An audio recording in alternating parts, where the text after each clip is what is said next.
So guys welcome to my second और बहुत important vlog है ये।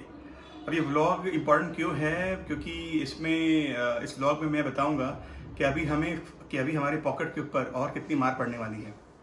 कुछ ऐसे मैं 10 चीज़ें आपको बताऊंगा जिसमें आपकी पॉकेट के ऊपर भार और पड़ने वाला है, और वो भार बहुत ज़्यादा हैवी रहेगा और आपको पैसे बहुत कुछ ज़्यादा खर्च करने पड़ेंगे आपके रोज़मर्रा की चीज़ों के लिए। सबसे पहली चीज़ मैं अगर मान के चलूँ तो वो है आपका एलपीजी। आप जानते हैं without LPG, without gas cylinder, I think खाना पकाना is next to impossible, right. तो गाइस एलपीजी अभी 1 जुलाई से, जो कि कल से चालू हो गया है, 1 जुलाई से एलपीजी 25 रुपए पर सिलेंडर बढ़ चुका है। यस गाइस, एलपीजी 25 रुपए पर सिलेंडर बढ़ चुका है। आई थिंक 875 कॉस्ट थी अगर मैं बात करूँ नागपुर महाराष्ट्र में, तो अभी हमको उसके 900 रुपए देने पड़ेंगे। मतलब एक और बहुत बड़ा झटका जो हमको एलपीजी और गैस कंपनियों ने दे दिया है। और मैं अब क्या बोलूँ, मतलब अभी एक सिलेंडर के लिए 900 रुपये, मतलब आप सोच सकते हैं कितना बड़ा भार है वो। पहले ही हमारा गैस 875 रुपीज़ था, अभी वो हो गया है 900 रुपये। दूसरा इंपॉर्टेंट भार आप जानते हैं, जो कि आई थिंक सबको पता है, वो है पेट्रोल और डीजल के दाम। गाइस आज की डेट में नागपुर महाराष्ट्र में पेट्रोल का रेट चल रहा है 104 रुपये प्रति लीटर। आप जस्ट इमेजिन कीजिए, अगर आपकी गाड़ी की अगर माइलेज केवल 15 या 20 किलोमीटर पर लीटर है, तो आप इमेजिन कर लीजिए कि 1 लीटर में आप कहां से कहां जाएंगे और आपको उसके लिए 104 रुपये खर्च करने पड़ेंगे। और ये पेट्रोल की मार ऐसी है कि हर दिन कोई ना कोई कारण से, कोई ना कोई रीजन से आपका पेट्रोल का रेट बढ़ता ही बढ़ता है। चलिए, ये बात तो होगी पेट्रोल और डीजल की और ऑयल गैस इंडस्ट्री की। अब आते हैं हम लोग बैंक्स के ऊपर। आप जस्ट इमेजिन कीजिए, आपका अकाउंट एसबीआई में है। कल मैं एक आर्टिकल पढ़ रहा था, 130 करोड़ की आबादी में 45 से 50 करोड़ खाता धारक केवल एसबीआई बैंक के हैं। आप जस्ट इमेजिन कीजिए कि अगर एसबीआई बैंक आपको ये बोले कि आपको पैसे एक पर्टिकुलर तय टाइम के बाद आपको पैसे रखने के लिए भी और आपको पैसे डिपॉजिट करने के लिए भी आपको पैसे उनको एक्स्ट्रा देने पड़ेंगे एज अ चार्ज, तो आप जस्ट इमेजिन कीजिए कि अभी ये भी दौर आ गया है कि आपको अपने पैसे अकाउंट में डालने के लिए, अपने पैसे कैश डिपॉजिट करने के लिए भी एक तय सीमा के बाद आपको उसके भी पैसे देने पड़ेंगे। चलिए, ये तो बात मैं मान गया कि पैसे एक्स्ट्रा डिपॉजिट कर रहे हैं, तो अभी रूल्स आ गए आरबीआई के। और एसबीआई स्पेशल हमारा सबसे बड़ा बैंक है, भारत का सबसे बिगेस्ट बैंकिंग सेक्टर में सबसे बड़ा बैंक है हमारा एसबीआई। उसमें भी आपको पैसे डालने के लिए आपको अभी चार्ज देना पड़ेगा। उससे बढ़कर बात, अगर आपने एसबीआई का आपका खाता है आपके एसबीआई बैंक में, और अगर आपने 10 चेकबुक मतलब 10 लीफ, एक चेकबुक में फुल आपको 10 लीव्स मिलती हैं। अगर 10 लीव्स के बाद अगर आपने एक भी लीव एक्स्ट्रा एसबीआई से मांगा, उसके बाद वो चार्ज आता है आपका 10 का और 25 का। अगर आपने 10 लीव्स और एक्स्ट्रा मांगी तो उसके लिए भी आपको 40 रुपए। गाइस आप सही सुन रहे हैं, एक चेक की कीमत फ्री 10 चेक के बाद 4 रुपए पर चेक हो जाती है। मतलब आपको 40 रुपए देने पड़ेंगे अगर आपने नया 10 लीव्स एक फुल चेकबुक की और एसबीआई से डिमांड की।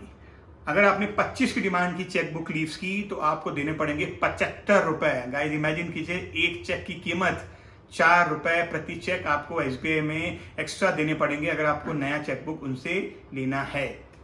ये हो गई तीसरी बात। सबसे इंपॉर्टेंट बात, दूध एक ऐसी चीज है गाइस कि जिसके बिना आई थिंक इंसान जिंदा शायद नहीं रह सकता। बच्चों के लिए भी दूध चाहिए, बड़ों के लिए भी दूध चाहिए, जो बूढ़े हैं उनको भी दूध चाहिए, क्योंकि हम बोलते हैं ना, दूध पीने से हमारी हड्डियां मजबूत होती हैं, हम ताकतवर होते हैं। Mister Dhoni, mister Sehwag 2-2, 3-3 litre दूध पीते हैं। शायद उनके लिए कोई कीमत की वैल्यू शायद नहीं होगी, लेकिन हमारे लिए है। गाइस अमूल दूध, अमूल एक ऐसा नाम है जो सारे के सारे इंडियन इंडस्ट्री में और इंडियन मिल्क इंडस्ट्री में सबसे बड़ा नाम है। ठीक है, जैसे मारुति कारों में नंबर 1 कंपनी है इस समय आज की डेट में। किसी जमाने में नोकिया हुआ करता था मोबाइल की इंडस्ट्री में नंबर 1 कंपनी। तो अमूल एक ऐसी ब्रांड है जो हर चीज बेचता है।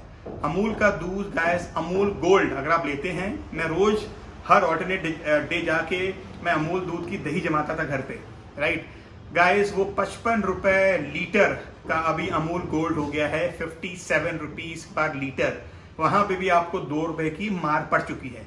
कई दुकानदार तो ऐसे हैं गाइस जो ये बोलते हैं कि हम आपको दूध ठंडा करके दे रहे हैं, तो हम आपसे 1 रुपये और चार्ज करेंगे।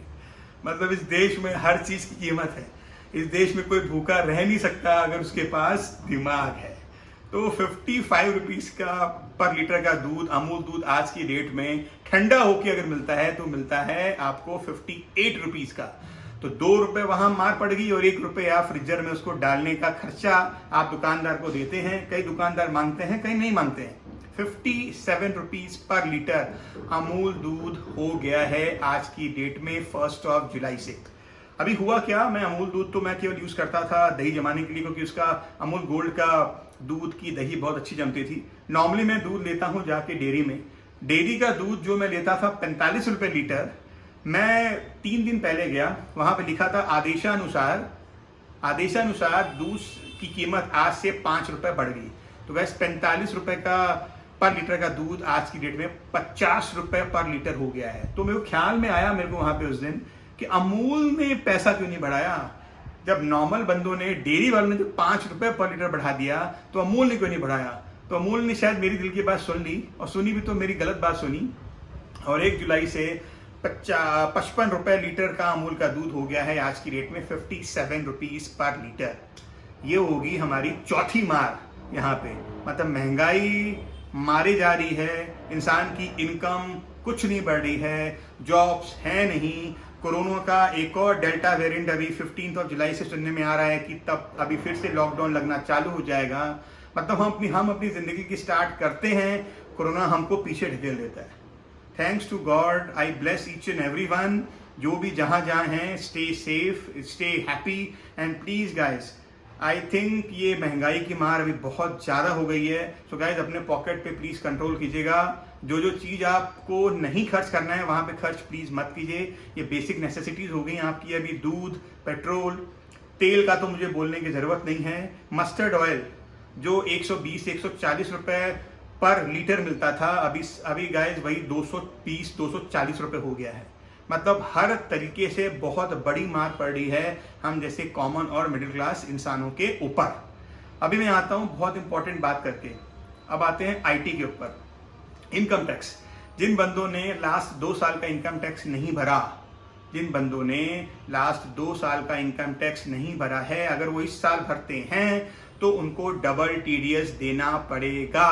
गाइस, डबल टीडीएस देना पड़ेगा। एग्जांपल लीजिए, अगर आपका टैक्स लास्ट ईयर तक आ रहा था 10,000 रुपए का, इस साल अगर आप भरते हैं तो आपको 20,000 रुपए टैक्स देना पड़ेगा। मतलब 10,000 रुपए की पेनल्टी आपके ऊपर लगनी शुरू हो गई। टीडीएस आपका डबल आपको देना पड़ेगा अगर आपने इनकम टैक्स लास्ट 2 साल में नहीं भरा है तो।